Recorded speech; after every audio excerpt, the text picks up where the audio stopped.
Hey, this is Tom Calvin. Thanks for tuning in to Tomorrow's Legends. In 2016, a new TV show hit the digital airwaves and needed a podcast dedicated to chronicling its adventures.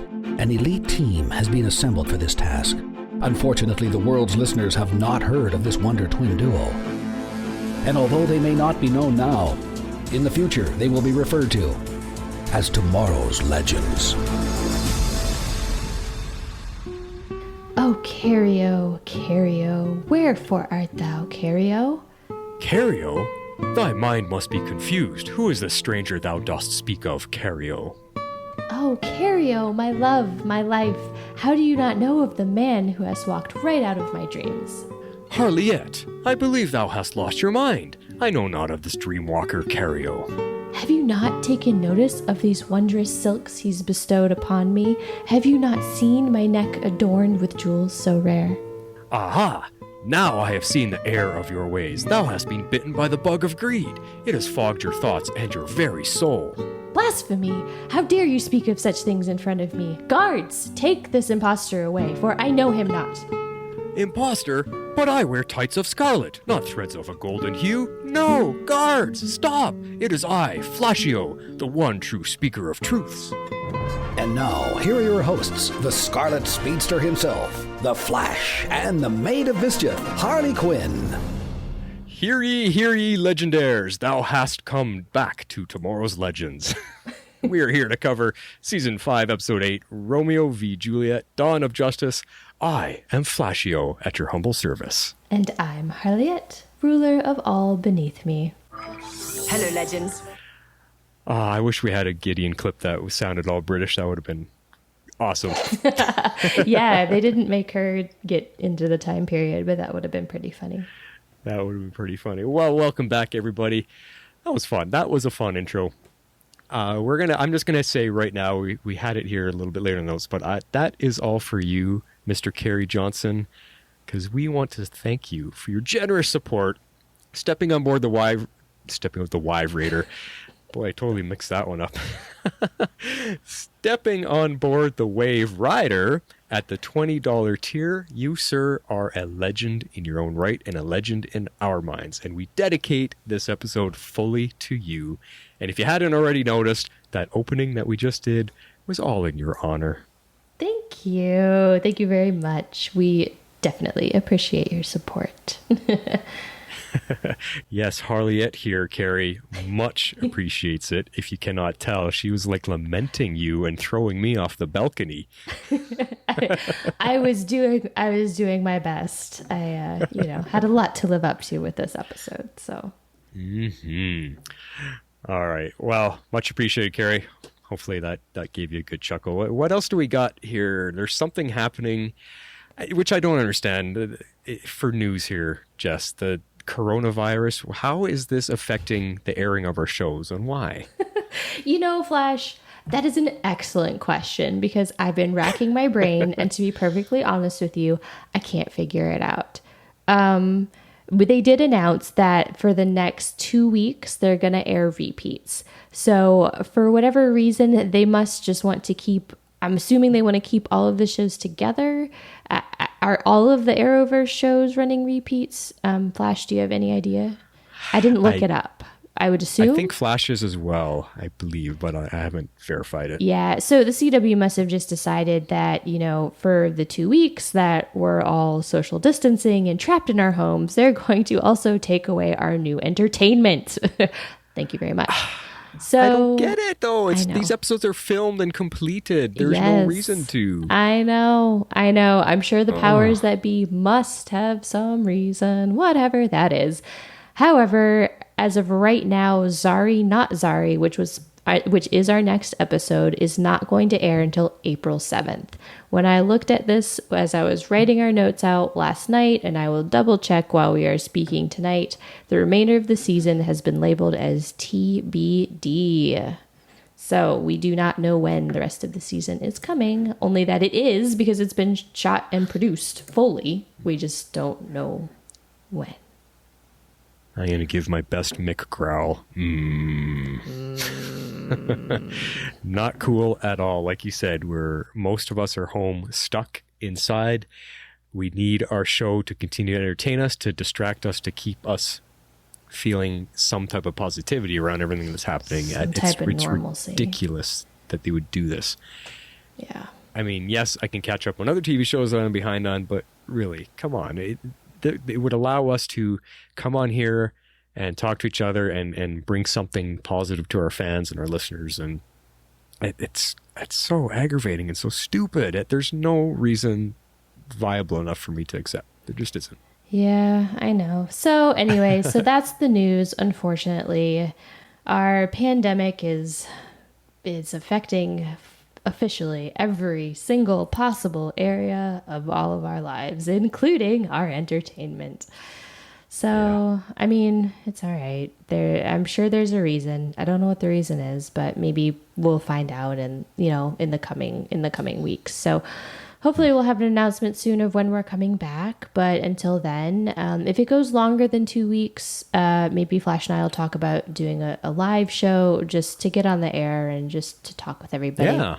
Just to hang out. That we should get on and do a live show and just talk to our listeners and let's just talk and hang out. That's a good idea if we can arrange that. So yeah, okay.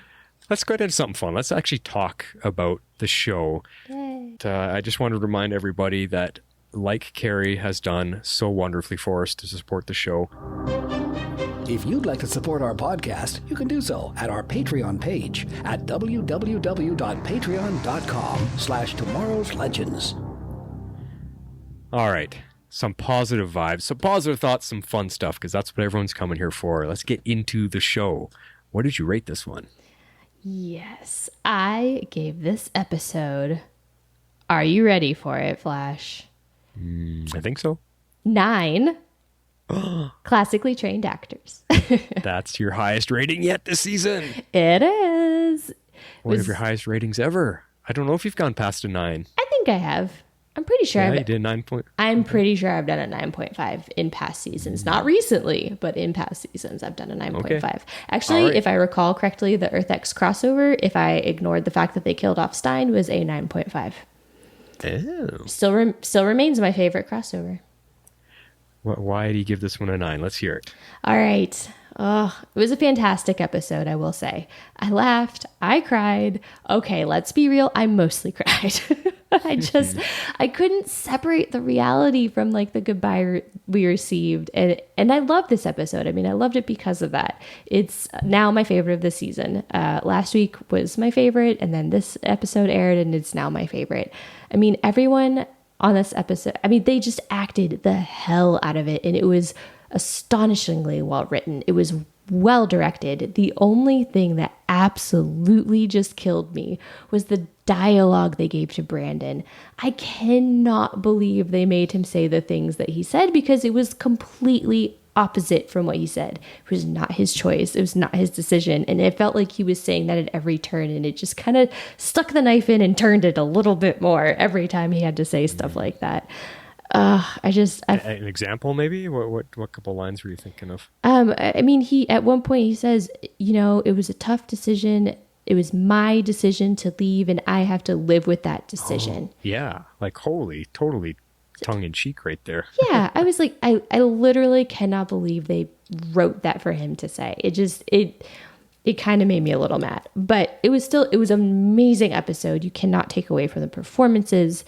And I loved like every minute of it. I mean, it was really well done. There were a lot of tears. I mean, if you really want to cry, I put links to Brandon and Courtney's Instagram feeds in our notes. If you have not looked at the pictures they posted, you need to.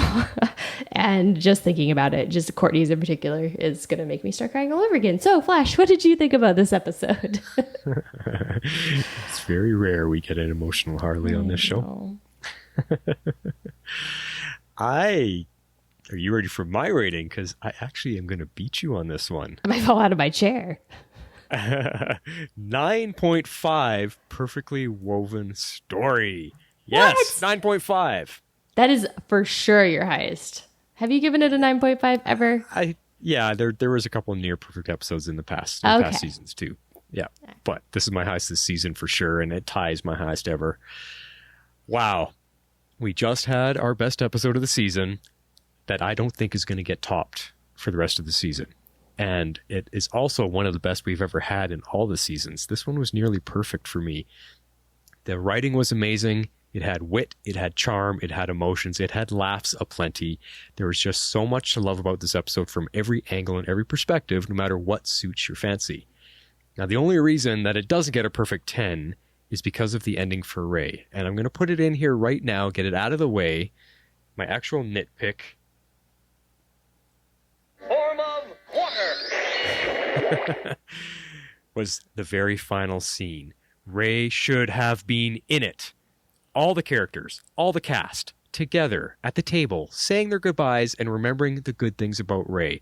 That was such bullcrap without him. How could they disrespect the actor, the character, so much to not even let him have a final scene with everyone? After everything that Brandon Routh has given this Arrowverse, Jax got a goodbye party and a send-off, and not Ray? That isn't fair to Brandon at all to have done that. All he got to say goodbye to was Sarah and Nate and Gideon, which was that scene that I told you about last week that was just him in a green screen as his final moment on set. Not right at all, and a final stab to the heart that he's gone. That was not a good way to end the best episode we've had in a long time. That's my nitpick. Now back to the episode itself. Yes, absolutely fantastic. Everything till that final spot. It was beautiful. I love this episode so much. It was. I agree. It was very, very, very well done. This is Legends at its best. It was well done. I just wish we weren't saying goodbye to Brandon and Courtney. But do you agree with what I said about that final scene, that he should have been in there? oh, absolutely I do. I was like, hold up. They're doing the goodbye scene. They're just doing it without Ray. It's like he died. Like, dude didn't die. Like, what the hell? Yeah, no, I thought that was a bit off. And I immediately thought of Jax's send-off party and was like, why didn't they just do that? They could have done that. Still could have used the green juice. Doesn't have to be alcohol. Like, still could have, still could have done it that way. They're acting like the guy died, which he didn't. So that felt off. I agree. And it's disrespectful. Why? What was so difficult about not having Brandon in that scene? I don't get it. They just didn't write it that way, I guess. I don't know. I don't know. But anyways. I mean, that's what leaves up the question, what he talks about as to he didn't agree with how they handled his leaving and all that. Like, there's got to be so many things involved, and I bet you that's one of them. That could be one of them, yeah. I mean, like you said, his final scene. As soon as I saw that in the episode, I was like, oh, this has to be it. This is the only scene. He's literally the only person there. It's just him and Gideon. I was questioning that. I was like, that's got to be it. And it just... That was it. No wonder, yeah, he was so tearful. It was the last scene that he ever shot. Yeah. That made that scene that much more sad for me. I think we'll talk about it later coming up, but yeah. We'll get into it more for sure. It hurts. So it's unfortunate. Like, we got such a great episode, and to have it end like that, it's just... Yeah. But we got some good stuff to talk about, so let's get into those things first. Cool. So I want to open up. I'll actually open up the talking points with where the episode actually began, because I really love the opening scene we get with Ray going through the items on the shelf that really relate back to some of his best episodes, like the one where he got to be a knight in Camelot. Yeah. That was one of his best. I absolutely love that when he had the sword and he made Star Wars comments and all. I absolutely loved it. And then later in the episode he mentioned about going to the moon, and we loved that episode too. We were so happy for him, for the character to get to be on the moon. That was one of his dreams. Yes. And there he was. So that was cool. And it just, with this kind of opening, right off the bat, the feels are burning, and I'm already on the verge of tears, and it lasts the entire episode because I know what's coming.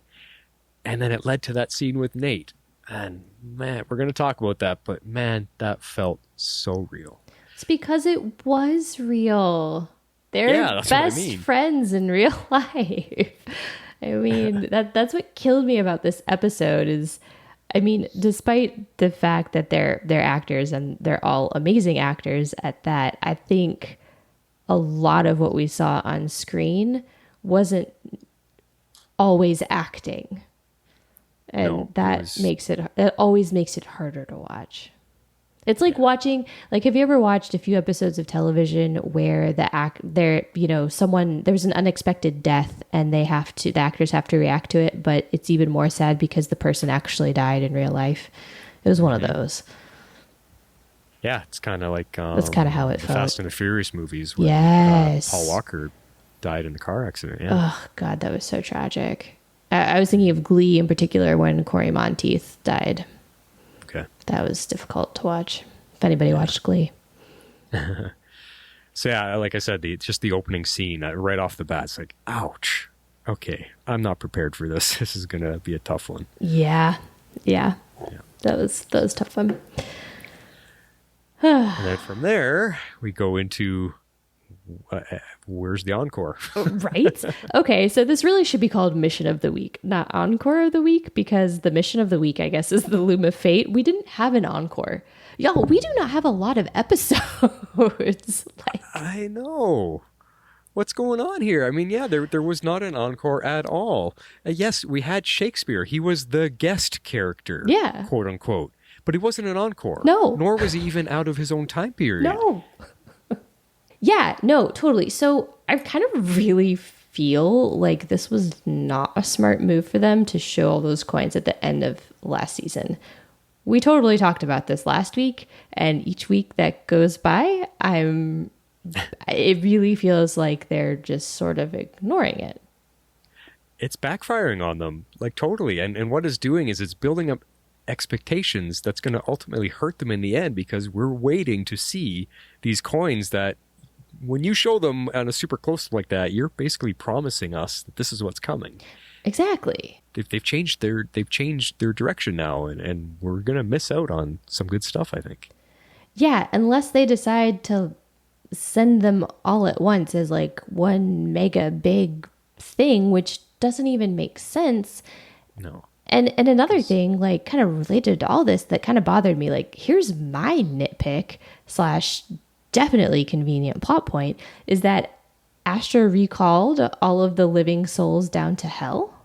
Oh, wait a sec. You need this. Form of water. Now say that with more attitude. Yes, thank you. Okay, so nitpick convenient plot point, totally convenient plot point that Astra recalls the living souls to hell. Is that enough? Yeah. Yeah, like convenient is right. Come on, guys. I mean, we all know they needed a way to get them off the Waverider. They also needed a way to get rid of Marie Antoinette because she was played by Courtney. It was like, oh, that was cringy bad. It was so obvious. Cringy bad. Knock off half a point of a rating right there. Yep. Yep. 100%. Now, I mean, it's helpful because now they don't have jars of Rasputin floating around or Marie Antoinette and her head just sort of hanging out on the Waverider, no doubt. But It's true. now we're running out of episodes. We've only got really 14 this season because we only got 15 ordered. One of them was Crisis, and we had Keep saying, yeah. yeah, and we had 16 coins, and we've only seen 1, 2, 3, 4, 5, 6 of them. So what are they going to do with the other 10? Just I know. yeah. I know.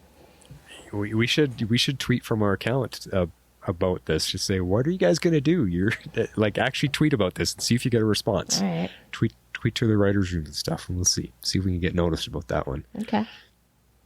Yeah, and the other thing I noticed, this maybe is pretty obvious, but this week was definitely the Ray heavy episode, while last week they focused on Nora. Good point. So it's kind of nice they each get an episode kind of centered around them before they go. I guess that's okay.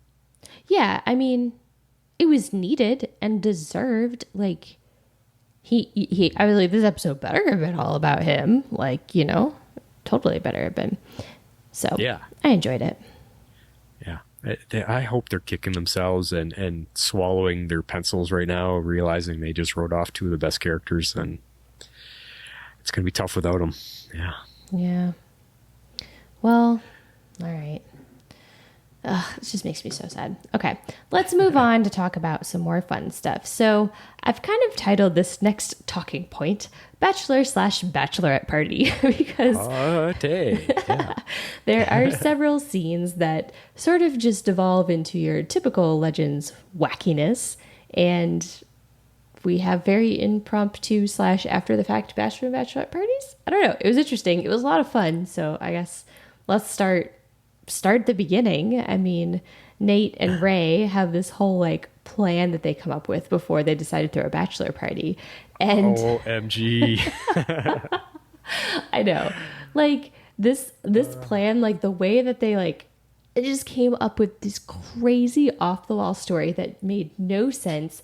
It was like there was no way it was ever going to happen, but it just kept going and going and going. And for whatever reason, I was going with it. I was like, yeah, that'd be awesome. You should totally do an aerial attack that you could never do. Like that's never going to happen. And then like he does this like little Bearad dance, and Bearad's like, I don't dance like that. It just it was so funny.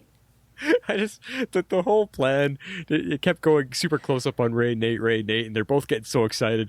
Well, Ray, why are you crying? Because the plan is so good. And then, like you said, the Beyrod thing, but I love when it gets to Constantine, and John will be spitting off some type of magical mumbo-jumbo, and then you see John Cotton, wham, and he... As he drinks a beer. So not Constantine. I'm laughing my ass off. That entire sequence was absolutely priceless. They're all in their constable outfits, because that's what they had said. Someone called them constables. They're obviously some type of police force back in the day, and they're just the whole Matrix thing. We're gonna come down from the sky with an aerial attack, and then we'll flip over and land. And I was laughing so hard.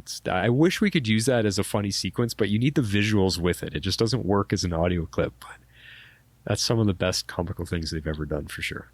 Oh yeah, 100%. I mean, this is such a good episode. It really is such a great episode. And by the way, on Brandon's Instagram that I put links for, he shows a clip of the behind the scenes of them filming this scene. Oh, I've got to go check it out as soon as we're done. You've got to see it. It's great. It's so great. Cool. All right. So the next thing that happens, I guess we sort of already started. Did we sort of already start talking about this? The series of unfortunate events? No, we didn't. You mentioned it. Yep. So because it is a series. One thing leads to the next. Yeah. One thing leads to the next. So they decided to throw Ray a bachelor party, as you do after a guy gets married. Thought that was supposed to be before he gets married. Anyways, it's Legends, so we go with it. And they get smashed. And there's just this like crazy series of things that just happens. Like John figures out Asher is spying on him and runs into this dude, and he's, drunk and annoying, and he's like, oh, just like piss off. And so he gets pissed, and then it just starts off this whole chain reaction of everybody like using their powers, which was great to see, by the way, because everybody used their powers and it was awesome. But then like I think what killed me was just Ray's suit just flying around, and eventually it ends just like running into some dude in a very, very unfortunate spot. As it shrinks down, it shrunk down to small size, so he hits super hard when he's that small, and it hits him right between the legs. Yeah. Those shenanigans were awesome. I mean, who don't want to first of all go party during those times anyway? But the scene that kicked it off that I love is when the boys surrounded Shakespeare at his table as he's writing, and they're trying to scare him into telling them where the ring is. Oh yeah. And then they all start slamming the table, and Ray slamming his staff, and they're banging, and he finally gives in. Okay, the ring, I know where it is, but I don't have it anymore. And oh man, I'm not doing it any justice. I don't want to reenact the whole thing. It was so funny. It's worth watching again. And then it leads into that fight sequence like you mentioned, and when they're all actually using their abilities. It was just so well put together. Great action, great use of the abilities, great choreography, everything. It was entertaining from start to finish, the episode. I don't know who put this together, what director or who.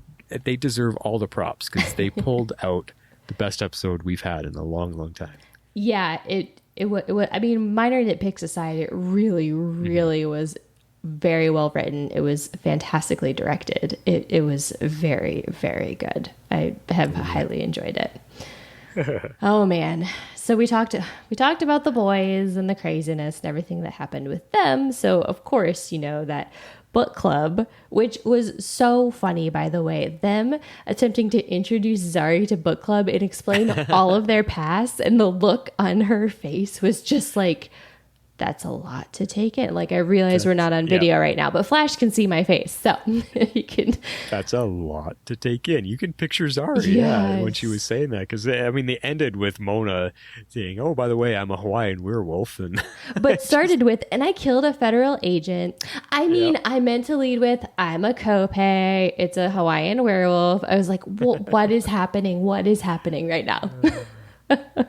Yeah, Zari, she took it in good stride. It was awesome, that whole book club scene. They did good with that, which leads into their party. They end up having a bachelorette party, and holy, girls gone wild. I mean, complete with scooter races around the ship and a fireman stripper on the pole. I'm surprised Gideon to get into it. It would have been funny to see her get into it too, but they were just going, and it's just true to life. The girls are always crazier than the boys ever get on these things.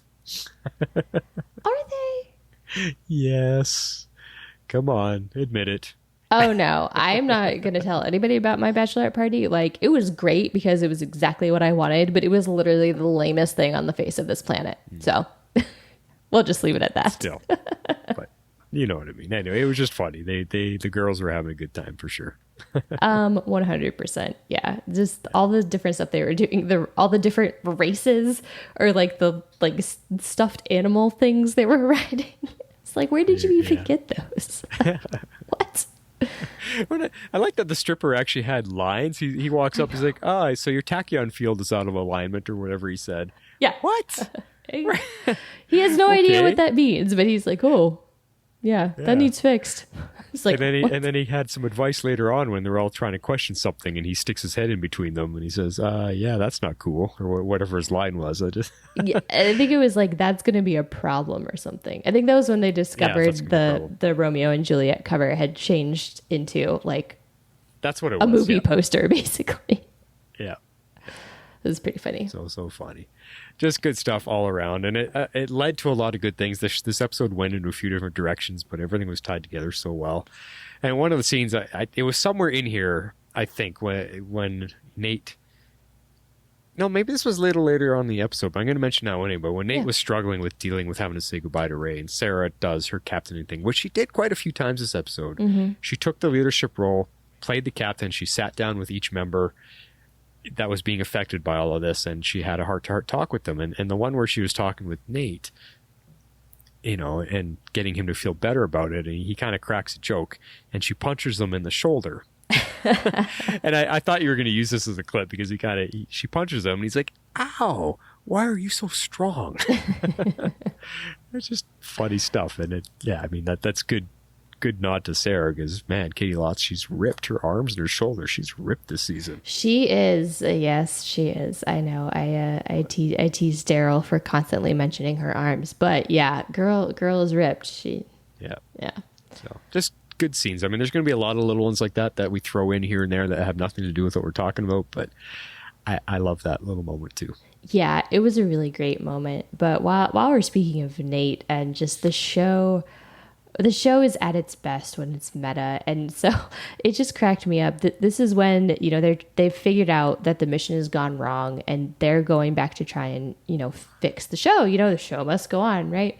So Nate just looking at them acting out, basically Legends in a nutshell, in the shortest version, complete with iambic pentameter. By the way.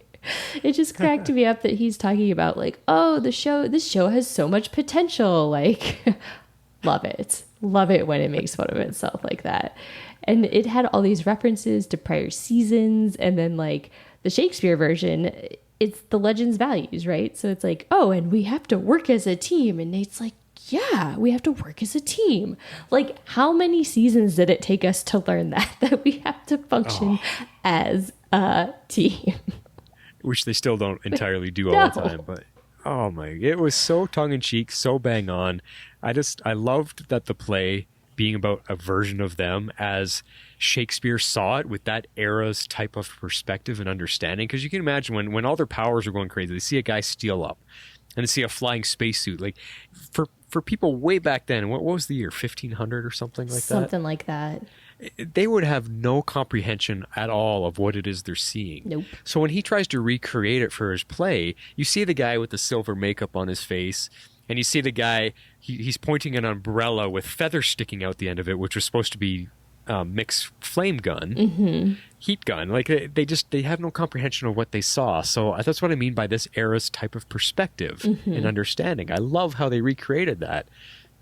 And I also loved that scene when they were all standing around Gideon making their plan for the evening, and every single one of them is trying to egg Ray on to just tell Nate that he's leaving.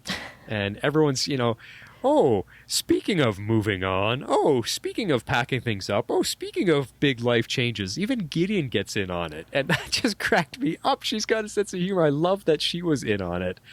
And then it ends with Sarah doing that awful British accent, and the camera switches to John, and he looks so offended. And I can't remember what his line was, but I think he said something, "I'm so offended" or something. "I'm disappointed in you." And frankly, that was offensive or something like that. Yeah.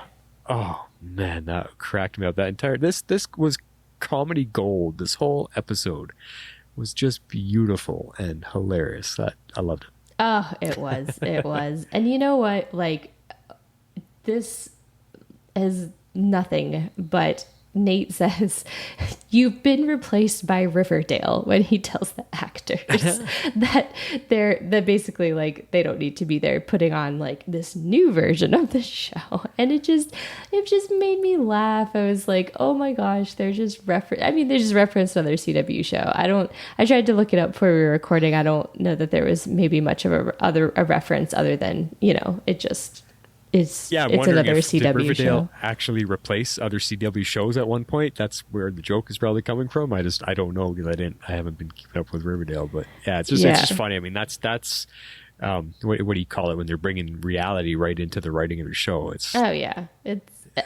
They're very meta at all times. Yeah. They're not only making fun of themselves, but they're acknowledging like other aspects of their universe, and I love it every time they do that. It just cracks me up.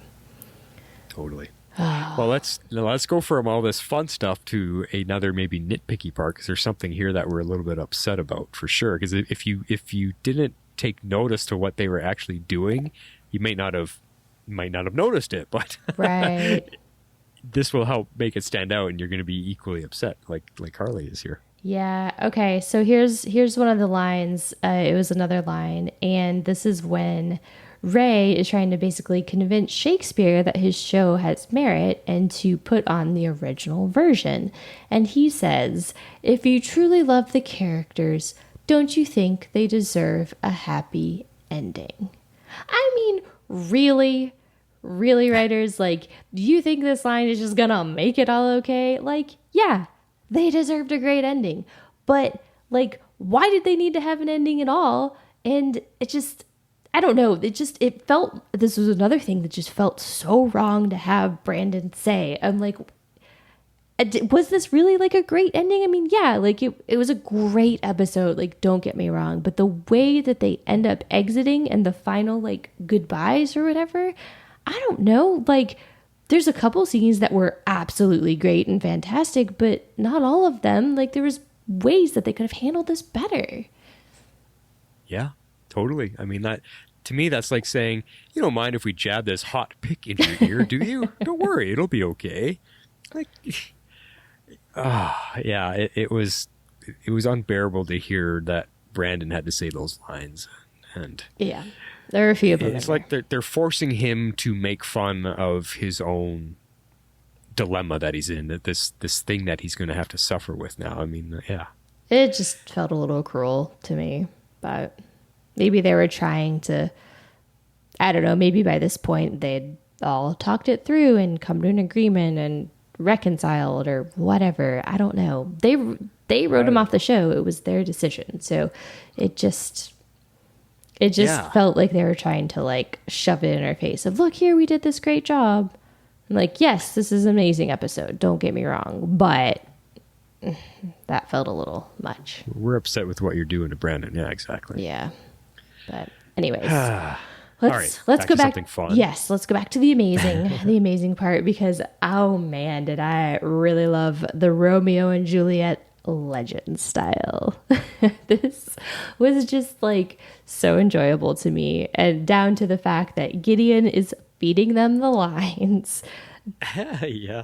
But then when Nate appears as Juliet, I about died. That killed me. I was like, oh, this is amazing. Oh my gosh, this is amazing. And then, he kind of like breaks down, he runs out, and then Tala takes the stage. Holy crap. She acted the hell out of that. She was amazing. I loved her, Juliet. Loved it. I'm going to back up to where you started with, because it's this whole period, this time period that they're visiting. I absolutely loved it because it really allows for our actors to get to stretch and get into character. Yeah. Like see what they can do, because you're going way back to Shakespearean times, like 1500, wherever it was. And it's hard to put yourself into that character when you're coming from a modern day society like we are. And it allowed them to really get into that stage. Like you went to go see an actual Shakespearean stage play. I mean, the costumes were so grand and everyone took part. Even John this time, he looked so good. Yes. In his constable outfit, and even in his on stage playing Romeo, which I thought was hilarious that he's the one playing Romeo. That's awesome. It was great. They all did so well, and their performance, their acting, they really, I would go see a Shakespeare play with all of these guys in it because they all did good. I was especially impressed by Mick and Constantine. Mm-hmm. Those were the two yes, I agree with you on Tala, but Mick and Constantine, Matt Ryan just sunk his teeth into this part. We have not seen him get to expand his repertoire of what he can do. And he looked like he was on stage doing a Shakespeare play. I would actually go see him do an actual play. He suited it. I don't know. There was something about him. He suited that role. Give him the right haircut, and you swear he was meant to be on stage. Well, I think he is a stage actor. Does he have that in his background? I do believe Matt Ryan is a stage actor. I'm pretty sure. I'll try and keep talking. I think you have a few more points. Let me see if I can look it up while you're talking. Yeah, and then, the other part, like I said, was with Mick. I mean, talk about having the perfect narrator to grab your attention, because he's got that voice. Hey, listen up. And he got the crowd's attention, and then he got into himself, and you could see that he loved the spotlight. He loved the attention. Oh, yeah. And he totally got into it and was giving his grand performance. It was awesome. And then Ava, oh my God, she was hilarious. The way she came out of the curtain and flings her leg up onto that box. Oh my gosh, yes. I was like, oh. The look on her face was priceless. And then when she gets into the sword fight and she's doing that little sword dance, she looked like a puppet. Yeah. It was hilarious. The way her legs were going back and forth so fast. I couldn't stop laughing. She was awesome. The entire scene, it was amazing. That sword fight was fantastic. I don't know how long it took them to get that, but man, it was great. And for the record, Matt Ryan has quite the theater repertoire. Let me just tell you. Yeah, and you could tell. You could really, really tell. So he basically was lowering himself to this level of legend style theater, but he was so good. I mean, these actors really bit into it. And like I was saying with Ava, she has got a comedic backbone that it's surprising me. This girl has got timing. She is physically funny. She knows what she's doing. I want to look into her background a little more and see if she's ever done things like that. If not, she is finding herself on this show, and I absolutely love witnessing that. Oh, yeah. Yeah, and I think I've tried to look up Jess McKellen's background before, and not a ton there. And I absolutely love her. I think she's great. I think she's a fantastic person. I got the advantage of meeting several of these people in person last year, and she was so great. She was so nice. I think her and Tala were definitely my favorites.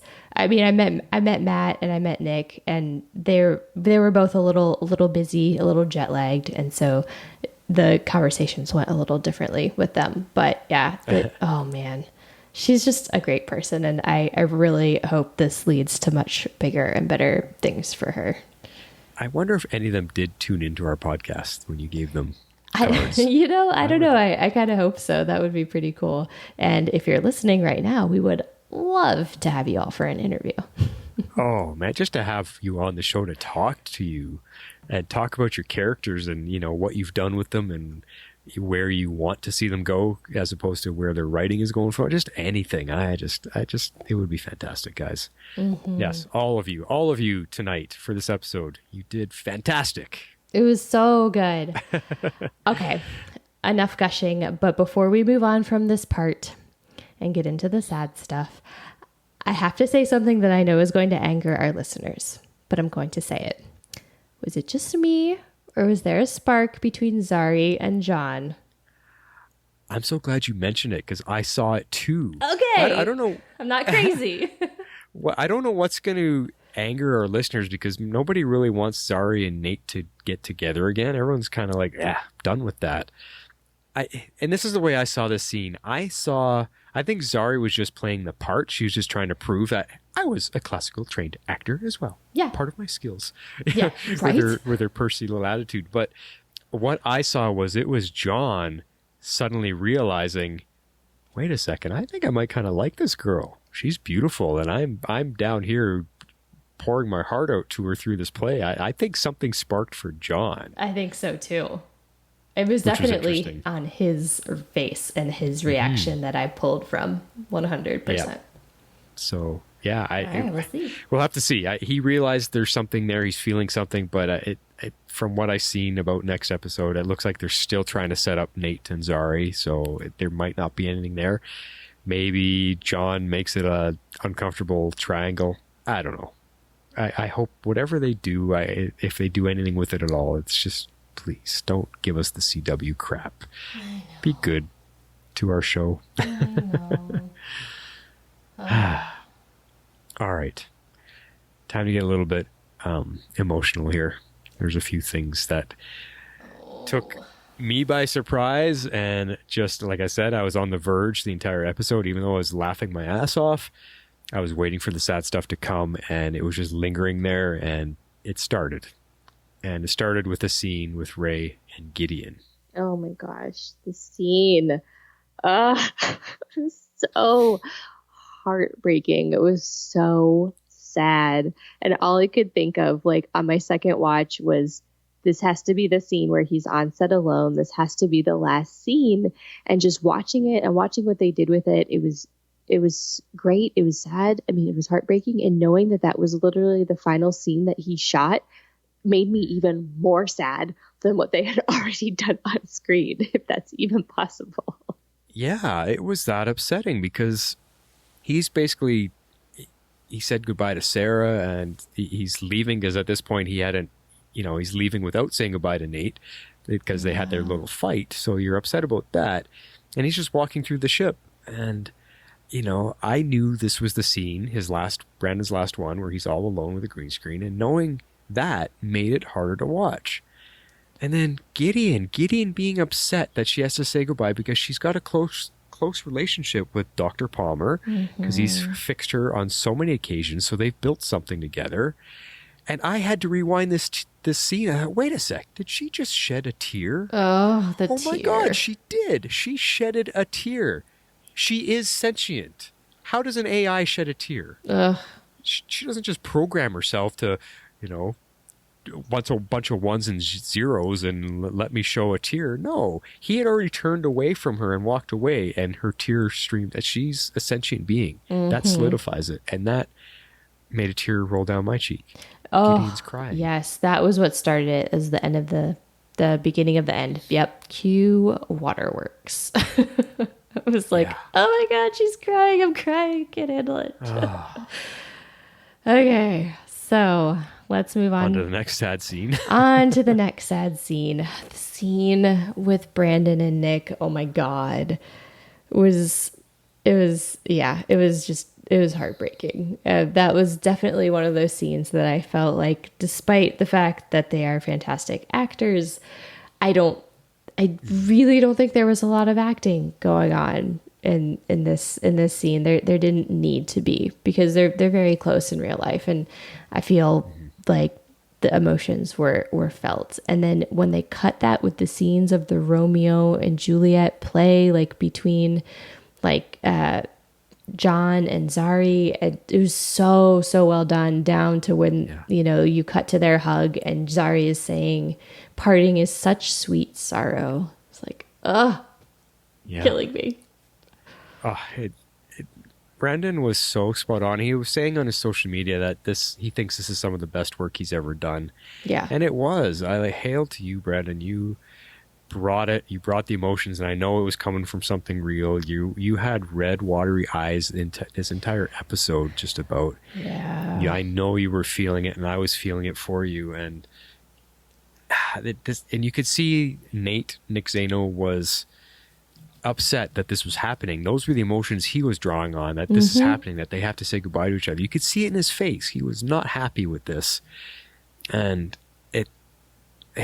my God, was seeing them bro hug it out and Brandon crying, it really got to me. Even the second time around, I cried even more because now I knew it was coming, and I was watching Brandon closely and just imagining what he's going through having to film these scenes, and it got to me twice. And unbelievable stuff, just so good. It's a goodbye that we deserved, and those two characters being the bros that they are, they deserved that goodbye, so I'm glad they got it. Yeah and got to have that moment with each other. I mean, even leading up to it, I mean, Ray's thinking they're mad, and this is how their best friendship is coming to an end. They got mad at each other, and Nate feels so guilty, and Sarah talks him into going to find him, and he chases him down, and he's like, "Oh, Ray, oh, he's already gone." And you're just like, "No." And then Ray comes back, "Ray, I'm here, I haven't left yet." Oh, man. Get you right here. Yeah, I mean, I'm not gonna lie, they got me for a minute there. I was like, they're not doing this. They are not doing this. They are not doing this. They have to say goodbye. So they said goodbye, and it was a very, very emotional scene, very touching, very well done. Yep. But I think one of the final scenes that finally got me, and you've already kind of alluded to the part of the scene that's pretty funny, but this is the part that's super serious. So we kind of flipped each other, which is kind of interesting. I picked on the serious part and you picked out the funny part. But Nate says, "Friendship starts because you need each other. And if you do it right, you help each other grow and need each other less." And man, that is so true and so hard to realize.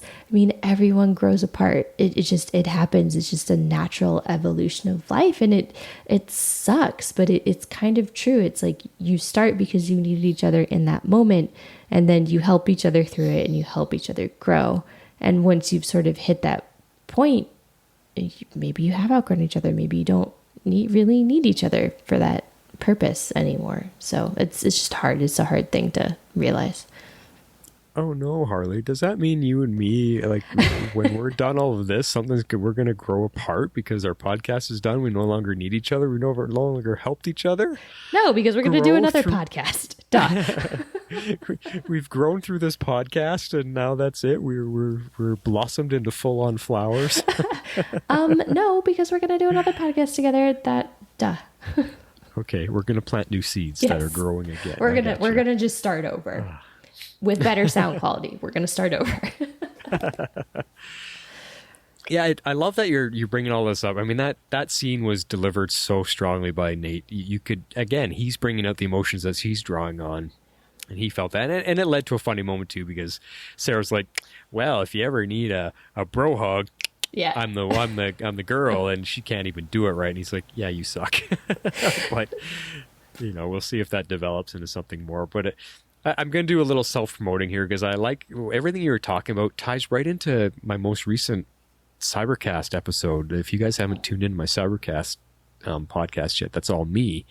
I really opened up in there about the meaning of life, and there's a lot of stuff in there that I talk about due to losing my mom a few months ago and everything, and I really open up with a lot of stuff, and I get into something that you talked about here about friendships and how long people are into your life. Some are here for a short time, some are here for a long time, and it's up to you to learn something from each friendship, no matter what kind of time they're in your life for. And that it just, yeah, you totally reminded me of that, and it's definitely worth listening to if you guys haven't checked that one out yet. Yeah. Cool. Let's talk about Mick. All right. There's not a lot of meat here, but I thought it was really cute that throughout the entire thing he just couldn't stop thinking about his daughter. They got me. I told ya. I know. I told ya that's going to be his new story, or at least adding to it. She will be his partner. I see it coming. You heard it here first. We'll see if you're right. Either way, like, he's trying to avoid her because he thinks he's protecting her from himself because he had, didn't have a great family dynamic, with his own family.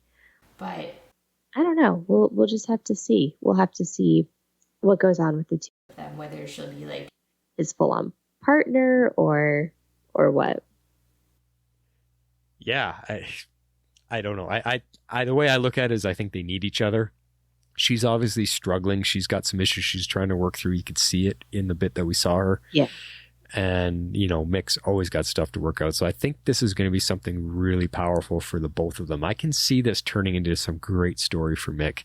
Some fun, goofy, screw up dad moments, and also some really powerful moments between the two of them, learning and to understand each other. I think it's going to be good. I'm actually looking forward to it.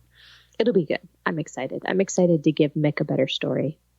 I'm sad that we had to sacrifice Ray and Nora to get that, but at least Mick's going to get a better story, or get more. That's a good point. That this might open the door for Mick to get more story, because we've been complaining that he's been in the background almost every episode this season. Mm-hmm. So if they get rid of two characters, it allows him to come forward. It sucks, but I'm happy with what it could mean for Mick. Yeah. I guess. Yeah. Yeah. It's another favorite. Now here's something that I'm hoping doesn't really happen, because we got Mona back. We did. And although she wasn't annoying this episode at all, I actually liked her scenes with Mick. It was very touching. She asking for a hug, and he actually agrees to a hug. It was very cute. And when he hugged her, he put his chin on her head, and you could tell he was relating that to, this is what it'd be like to hug my daughter. He felt that, so it was cute.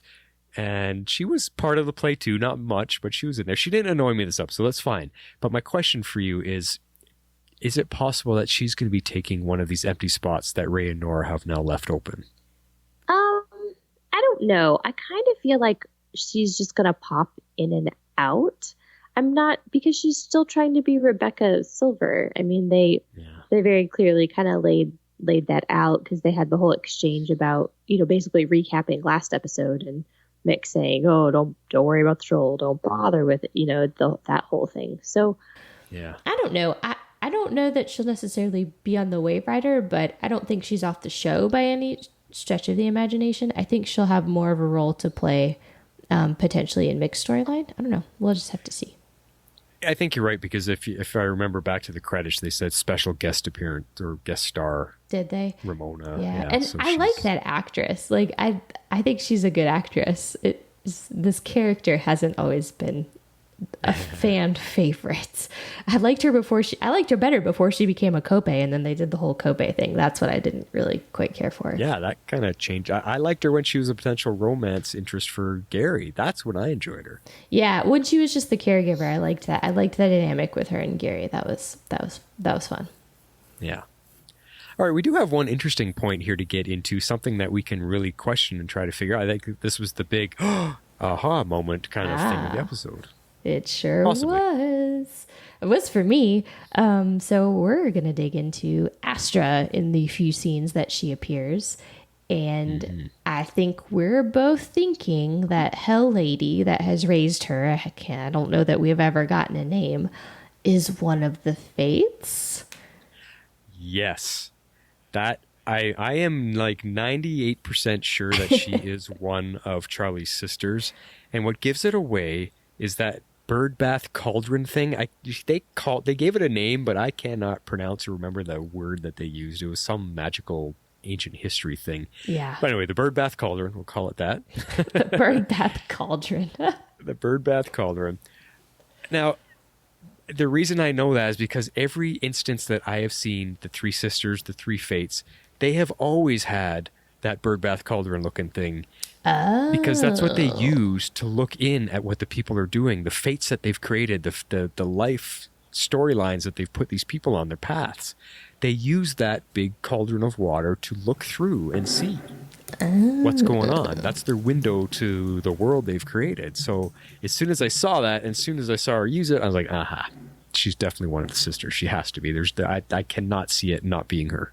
Gotcha. Yeah, I really thought it was her. Just the interest, and she really wanted to know like what Constantine was talking about, like what artifact. And then when she figured it out and Astra named it, she got way too like interested looking, but then she tried to play it off really quickly, like, well, you don't want John Constantine to have that power, right? So I was like, you have to be one of the fates, I believe. Yeah. And we know the names of the fates. Can't think of them offhand right now, but she's going to be one of them. We'll probably get her name. Yeah, sure. I'm sure we'll get her name soon. Yeah, she's got to be it. Now, the only thing about that bothered me, and this maybe I could take a quarter point off my rating for this one, is that the Astra stuff didn't even need, other than this, okay, she's one of the sisters. Yes, that's a good aha moment, but everything else, Astra didn't need to be. It was so far and away from everything else that was going on in this episode. It was a distraction. It was completely off key, really. It's just like, get rid of it. I don't care about Astra. I don't care about the character. I don't care about any of that stuff right now. Get her off the TV. I'll go back to the fun stuff, the Shakespeare stuff. That's funny. I always find her interesting, but I don't know. Well, I mean, we definitely are going to get more. Like, it's going to be the final thing with her and the fates, because they're all intertwined. So yeah, and that's fine for later. It's just that there was too much fun happening this episode that I didn't need to see her. Yeah, I don't know. But speaking of her, yeah, she made herself. Well, she didn't make herself. Sorry, John sensed that she was there, which I thought was cool. Like, even though this isn't Constantine, I find Legends has really expanded Constantine's abilities. Yeah, they've shown him to be a lot more powerful in the arts of magic than we know him to be, than we even saw in his show, because he sensed after a couple minutes, he knew someone was watching. He's like, "Where are you? Show yourselves, demon! I know you're watching." And he's looking all over the room for where it is, and he spotted her, and that's why he cast the spell to throw something at her and for it to be revealed who it was. Mm-hmm. Yeah, which is cool. Like, I like that he could sense it, and then by doing whatever he did, he was able to like see her outline. So I mean, you saw the recognition on his face. He definitely knew that it was Astra for sure. So I don't know how that's going to change their dynamic, but we'll just have to see. It makes me wonder if he's going to trust her now or not, because she's obviously trying to do something behind his back while he's trying to help her. So maybe he'll just confront her. I mean, he can visit hell whenever he wants, so maybe he'll just confront her and say, "Hey, like, what the hell?" I don't know. Or she's going to start working with stepmama there and try to, pull a fast one over on him to get the loom. Who knows? I don't know. We'll have to see. All right. I think that's all we got. Yeah. Talking points. It was a lot. It was a good episode. It's a lot to go through.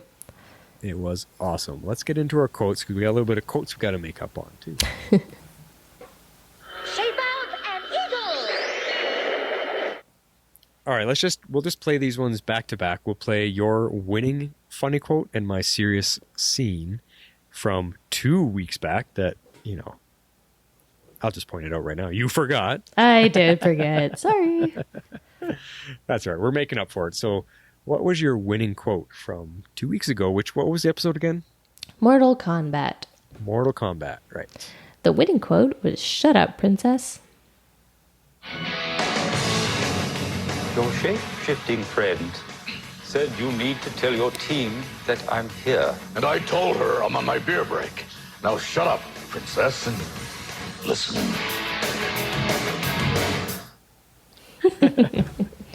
Shut up, princess. Mix only scene. Totally. And we'll follow that with the winning serious scene, which was "I go my own way." No, I'm all right. Now, how about a toast, eh? No, miss. Oh, of all the ways that I thought I'd go, decapitated by a demon, eviscerated by an elemental, I wouldn't have picked being at home with my mates.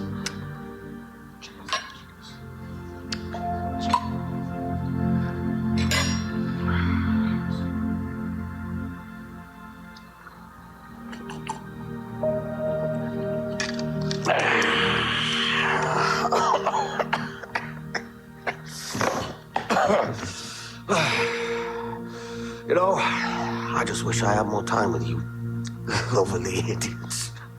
Well, you're not dead yet, John. No, but I will be momentarily.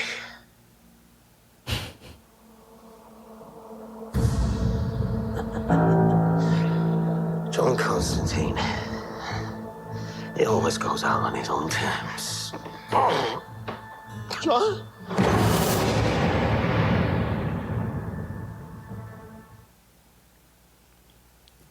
Yeah. Yep. Good stuff. Yeah. I like how they're building friendships for John with our characters. That's just nice. But now Ray's gone. Gary's not around that much now. Who's John going to get to connect with? And because he hasn't gotten that close to Nate. No, yeah. I guess just Gary? I don't know. Yeah, I don't know. But anyway, good stuff. All right, let's go into this, or no. Yeah, this week's quotes by telling us who won last week. All right, our winner for funny last week is called PR Manager. Hey, Mick! Saddle up! We're going to the Wild West! Is everything okay in there? He's been in there for days. What are you still doing here? Exfoliating. Mick, get out of here right now! What? What is going on? Someone's trashing Rebecca Silver online. Oh, cute. You have a troll. What's wrong with your face? Sorry, your mission is to help Mick. Okay, I have so many makeover ideas. With his troll problem. There's been a lot of bathroom scenes in these last couple episodes. That's kind of funny. Yeah, they really have. And I keep picking them. But I'm enjoying Zari's delivery of her lines. She's very pert, very tight with her words. The way it's just it's fun. It's the comedic timing. Like, it's great. Yeah. Like I'm really starting to get into the character way more than I ever thought that I would. Yeah, it reminds me of every time they introduce a new Wells on Flash. Yeah. At first you're like, ugh, I don't like this one. And then 6-7 episodes in, oh, he's actually okay. And then you love him by the end. So we'll see what they do. And then he disappears. Anyways. Yeah. All right. So this week, so are we rolling into this week? We are now. Yeah. Okay. So our first quote this week is called Wait for the Glam.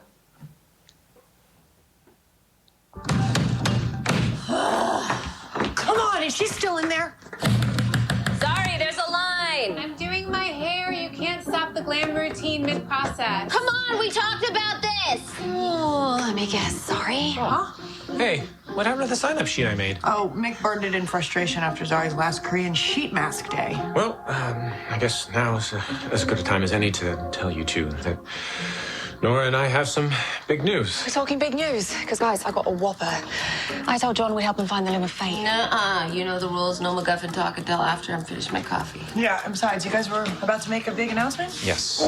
Is it time for morning announcements? Because I need you all to know I have to go so badly. If my sister ever leaves the bathroom! Oh, B! Hey, bro, let's not pretend like you don't take this long with your hair. Get in line. Bathrooms are also for other things. And in other announcements... She's still in there. I would be too if I had all that damn hair. Okay, well, this is the perfect time now that we're all here to let you know that Nora and I... You're moving out. Hmm? How'd you know that? Well, you got married, next logical step in a relationship. And by the way, I heard you two going at it like jackrabbits last night. Yeah, at least someone's getting it. Oh, my God. At least someone's getting it. That was a lot of good scenes there. Oh, and also featured a bathroom. Sorry. Again, a bathroom. The bathroom humor this season. What's going on? I don't know. Oh, goodness. All right. All right. What are you following that with? Something we called Slippery Captain. I cannot believe you guys. I put you in charge of the mission and you lied to me. You lied to me. So why you could go party? That's what we should have done. We should have waited for Ray and Nora to come back from their honeymoon and throw one big party. My bad, buddy. Yeah, and guess what? We're well on our way to assembling the loom. But you're right, Sarah. I really should have insisted that we come back to the ship sooner. Yeah. Tybalt draws a sword on Mercutio, but Mercutio turns to steel? What? Well, thanks to you guys and your stupid party, this mission is not over. with another swing, Tybalt stabs Mercutio. I am hurt. Why don't you just steal up again, stupid Mercutio? This is the least of our worries. We need to get out there and fix history. What's that? History. Time. We gotta fix time. Question, le capitaine? What? Are you sloshed? Follow-up question, why is there glitter on your face? You can barely contain yourself. I'm sorry, I love that scene. There's so many things. Please pick that scene. Oh, they're hilarious. Fun stuff. See, we're going to go from your laugh out loud to my shedding a tear moments. This is not fun. Yeah, I'm going to cry. All right. The winning quote from last week was called A Father's Love. You know what? You've inspired me to forgo this evil thing. Maybe this old dog can learn some new tricks. So you stick around for a bit? Oh, I think it's time both of us move on to the next chapter. Promise you'll check in on me once in a while. Of course. I'll never be far. I used to question everything my eyes couldn't see. I love you, Nora doll. Never been religious, yeah, but now I believe you're the reason at the end of the day, 'cause I get to love you, babe.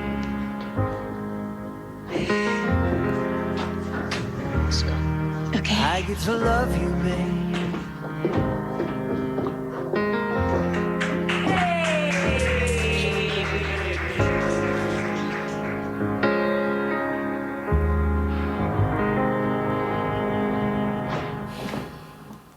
No, I can't take it. I know.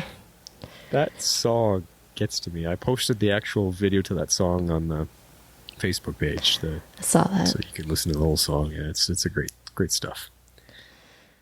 Oh, all right. Well, how else are you going to bring us down? Because I think we're going to about to go down even further. We're just going to keep going down farther. Oh. We're going to take those tears and continue to follow them with a scene I called A Captain's Send-Off. All right, Ray. What's up? Why haven't you told Nate that you're leaving? Because he's my best friend. And the moment I tell him, then this all becomes real. And I know it's my choice, my decision, but I don't know if I'm really ready for it. You remember when we first moved on the ship? We left our entire lives behind us. We had no idea what to expect. But because we embraced the change, We made history. we sure did. Who would have thought that we would still be here? And that we'd be saying goodbye already. I miss you, Captain Lance. Don't make me cry. I'm gonna miss you too, Ray. A lot. Come here. That was one of the lines. Yeah, it was. But still is a good moment. The captain at least gets to say goodbye to him. It is. Because they've been there together they both came from Arrow together. So it's, there's something between those two characters and those two actors as well. So. Yeah, they did. And then that takes us to the scene that I think was the hardest hitting. We already talked about it. But this one I called All Bromances Must End.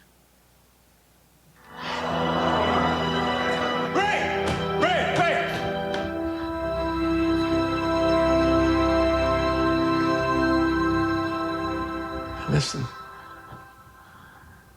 He's gone. Nate! I'm still here, buddy. Ray, I am so sorry I lashed out at you. It was just a lot to process, and I don't know how to say it. Thing is, I'm just really sad. But I'm really happy for you guys. I'm sorry that you found out the way you did.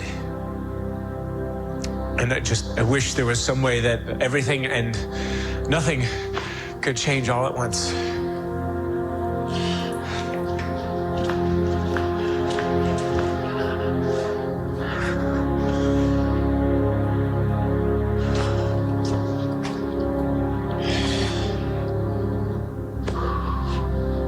This sucks.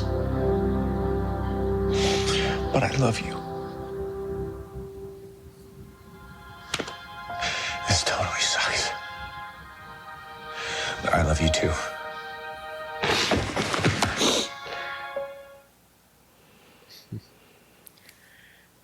You tell me how many guys you know can look their buddy in the face and say, I love you, man.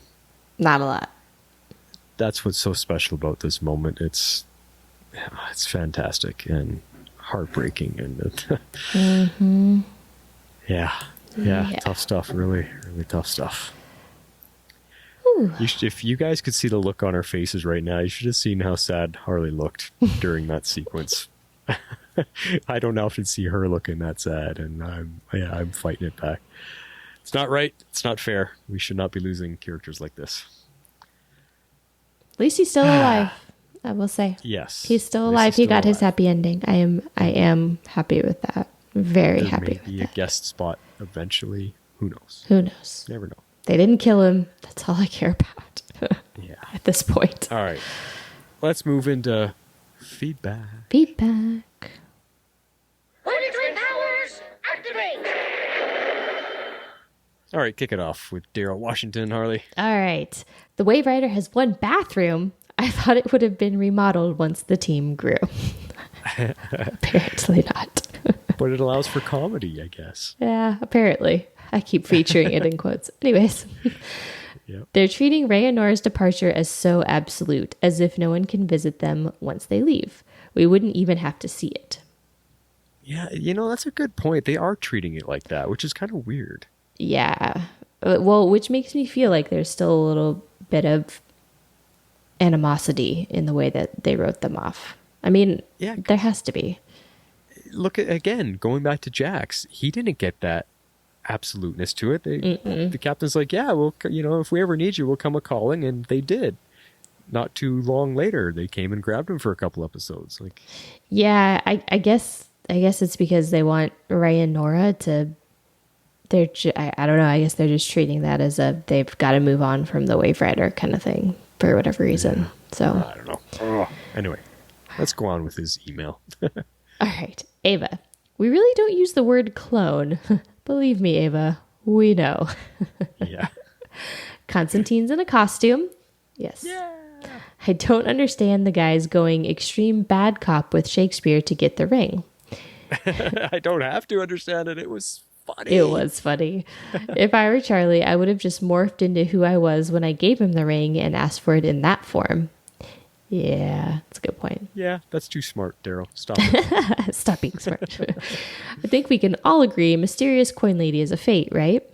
Yes. Yep. That was an excellent bachelorette party. Yes, it was.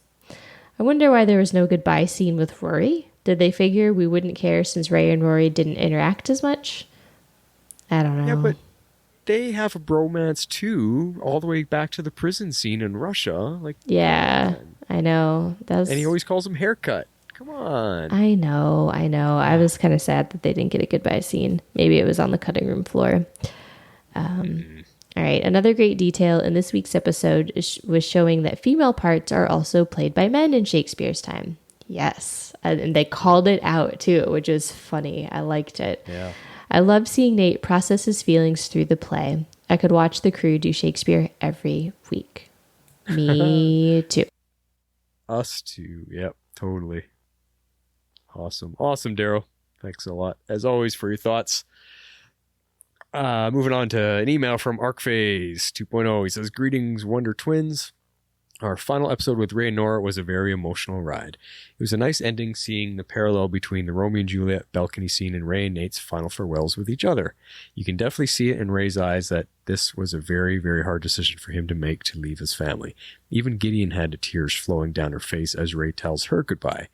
At least he left the crew a present in the form of his leftover green juice that got almost everyone running to his sign-up sheet." Ray's final mission with the team to retrieve the first piece of the loom was one of their most successful missions. I wonder what Nate's plan was with picking up Wild Dog from Star City. Why do they keep referencing Wild Dog? This is the second time he's popped up. I don't know. He's had nothing to do with the Waverider. I don't get it. I don't get it either. All right. Despite their mission getting sidetracked into the guys having a bachelor party and book club with their bachelorette party, everyone got to share some secrets with one another and even have some fun.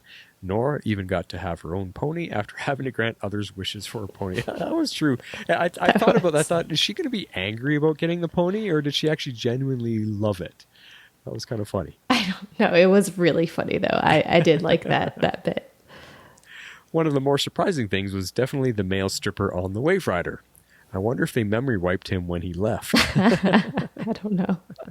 Like they memory wiped themselves. Oh my God. Oh, we didn't talk about that. That was actually in my notes. Nate did memory wipe all of them, but it didn't seem to work. All of them just like a few seconds later, oh, well, let's just go. Another Legends success. Let's go back to the ship. It didn't seem to work. I was going to ask you about that. Well, I think because he memory wiped them, that's why they thought it was successful. Okay. But I thought the memory wipe would erase everything up to a certain point. Like they've never really explained that. It's very hand wavy and very convenient when needed. I sort of took it as they had no memory of the complete brawl that had just happened, and that all they remembered, the last things they remembered, was getting the ring. Okay. Yeah, that makes sense. Yeah. Like they had no knowledge of the bachelor party whatsoever. Because that's what Nate's comment meant when when Sarah was like, "You just use it as an excuse to party," and he's like, "That's what we should have done." Oh, that's why he says that. Good tie-in, Harley. All right. I wonder if we already wondered if they memory wiped him. With the new Romeo and Juliet Dawn of Justness, would it have not been easier for the Legends to go back and memory wipe the witnesses to their bar brawl? However, I did think their stage play for Romeo and Juliet was great, especially mixed passion and enthusiasm narrating the play. Exactly. I attribute the fact that they didn't memory wipe the crowd to the same reasoning they didn't memory wipe the entire town in those Western scenes, because remember they had said, who's going to believe us anyway? Look at the year we're in. It's an old Western town. You think anyone's going to believe them about something in the sky flying around and people shooting light? They're not. Mm-hmm. I attribute the same thing. No one's going to believe anybody. Yeah. That's it. They're in a bar. They're all drunken and rowdy anyway, so... it was too bad that Nate was given the role of Romeo, or that Nate wasn't given the role of Romeo. I think he would have loved trying to serenade Juliet, Zari, and getting that kiss. Interesting. Yeah, it makes you wonder why. Because he needed to run back to say goodbye to Ray. Yeah, but still. It's still. I mean, it's funny, but yeah, he could have been Romeo. It would have made sense. Anyway, there were no encores this week, and then we learn more about how the encores are able to be recalled by Astra anytime and anywhere, even on the Waverider. I wonder why she didn't recall them back to Hell earlier before. Good question. Is she only able to bring the encores back only one time since they were revived in their original bodies, which were destroyed in the end? I have no idea. We have no answers for any of that stuff, yeah, other than convenience. Yeah, I don't think we can overthink this, unfortunately. Mm-hmm. The woman who had been taking care of Astra since she was a child is becoming more interesting. I wonder if she could be one of the two remaining fates. She did seem to know about the loom and exhibit an interest in it. Mm-hmm. Yes, we crossed that theory off already. It has been a couple episodes since we have last seen Mona, and based on her appearance, it seems she's going to be more of a guest character. It was nice seeing her try to comfort Mick and help us see why he doesn't want to be in his daughter's life. Yes, but that is going to change after that hug with Mona. I know we all don't want Ray and Nora to leave. This farewell episode does reflect how all us viewers also feel about their departure. While the actor's departure from the show may not have been great, I hope they will come back for a couple episodes in future seasons. The legends just aren't the same without them. Regards, ArcPhase 2.0. Sentiments felt. Yes. Yes. Very much so. Cool. Thank you, ArcPhase, as always. Next up. Harley? Oh, sorry. Next up, we have an email from Tails. So she says, Hey, Flash and Harley. This week's episode was both fun and very sad. I am glad that they dedicated an entire episode to Ray and Nora's departure. I just feel as though there should have been at least one episode in between this and the last to show why they had to leave. Yeah, I don't know. On to the fun stuff. The bathroom scene at the start is possibly one of my favorite scenes of the season so far. The Bachelor and Bachelorette parties were a lot of fun, and hey, the scooters got some use. Right. Yeah. I really enjoyed watching the team try to perform Romeo and Juliet. Sarah's terrible acting was hilarious, and Mick's good acting was surprising. I wish we could have seen more of Nate as Juliet, though they did put a nice nod into the fact that all of the roles were played by men in that time. That is true. All in all, I think they did a good job with mixing the fun and serious in this episode. Without the fun stuff, this episode would have been super depressing. Oh, man, yes. No kidding. Looking forward to the next episode, Tails. Yes, that's her nickname. Hey, she confirmed it. Yay. Thank you, Tails. Thank you. I'm just glad to have you aboard with us every week. That's pretty cool. And yeah, I mean, you basically reiterated a lot of our thoughts from the show, so that's good. You're in tune with us. Yes. All right, and last up, we got a voicemail from Patty Spivot. Hey, Flash and Harley. It is Patty Spivot calling in. Oh, so they're gone. They're really gone now. I actually felt like I wish I could have been able to watch last week's episode and this week's episode back to back, like binge them together. Because I kind of feel like there were so many pieces of them that really just went together, and it would have been kind of satisfying, I think, to watch the whole 2 hours, or I guess hour and a half together. It was kind of like a 2-part episode broken out over the 2 weeks, and I think it would have been nice to watch them together. So Ray and Nate, the end of the bromance, I really grew to love their relationship. I thought it was super cheesy at first, and over time it was just so, I don't know, just so happy and so heartfelt. And their goodbye, I think, was probably the saddest character exit for me out of all of the legends as a whole. I know we've had some really big parts gone. Even, I think this one, if it's not the same, it probably even tops Captain Cold leaving for me. And he's my all-time favorite. This was just so, I don't know, I just really liked the way they did it. It was so sad. And you just felt for them. And I think it's just a bummer for both of them. So hopefully Nate does okay. At least Ray has a distraction, but Nate's gonna probably be pretty sad for a while. He's had a lot of loss over his seasons. On a more fun note, I thought the bachelor party and the bachelorette parties were super fun. I love that the guys mess up history and had a big barroom brawl. That's sort of more typical Legends behavior, and we haven't seen a lot of that lately. And I think it was fun to just throw that in and have them have to fix a bunch of their well, I guess they didn't really fix them, did they? Because they mind zapped themselves. So I guess we'll see how that plays out. The Romeo and Juliet stage performance was shockingly fantastic. Constantine and Zari were amazing. I'm a Shakespeare fan kind of behind the scenes. I've always enjoyed it ever since high school English classes. And they were riveting. I just thought they were fantastic. So that was really fun for me to be able to see those actors stretch like that and play those parts and really nail it. It was awesome. Speaking of Constantine, his magical abilities, I never watched his other show. I know Jess did, but wow, he's just getting cooler and cooler the more they show what he can do. I thought last week when he was going to battle Damien Dark, when he puffed those fireballs into his hands, kind of getting ready to fight, I thought that was pretty cool, and he did some fairly powerful things then. But this week, when he thought someone was, I guess he sensed Astra and thought like he knew she was there, and then he blew her back out of the little teleporting pool or whatever the thing was that she was looking into. I mean, he's powerful and it's pretty cool. So I'm looking forward to seeing what more they do with him. That's really it, I think, for me. I guess we'll talk to you next week. Okay, bye guys. Yes, I chose a very nerdy girl to be with. Loved Shakespeare all through high school. You wouldn't admit that openly when you're in school, I bet.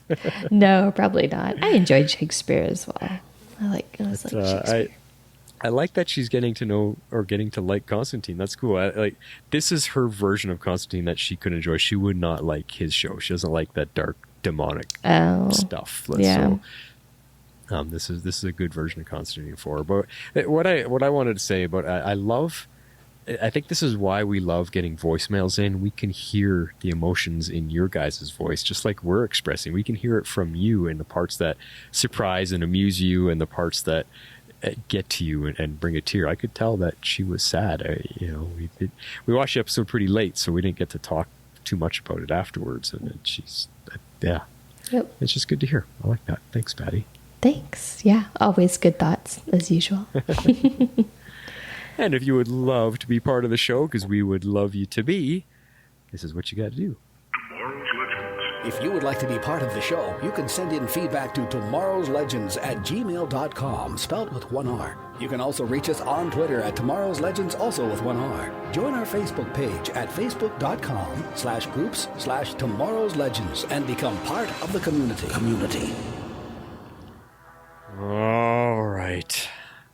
Wipe those tears away. Well, you can let them cry. You got a couple weeks at least before you need to worry about drying your eyes and see what the heck the Legends are going to get up to now without Ray and Nora. I know. Well, hopefully we'll be back on April 7th, but really TBD on the rest of the season. So as soon as we hear, we will let everybody know.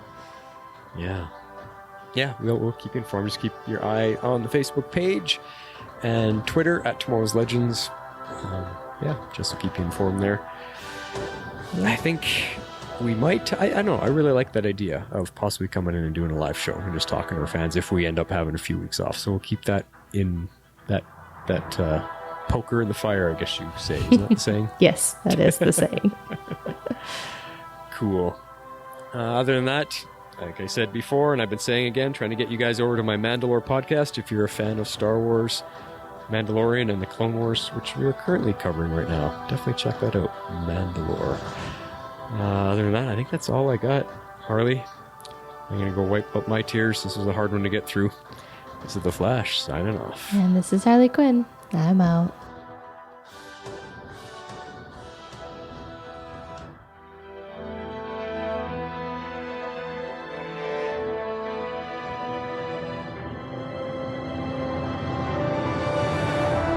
Tomorrow's Legends is not affiliated with CBS, Warner Brothers, or the CW. We're a fan-made podcast for entertainment purposes only and are part of the Cybercast Network.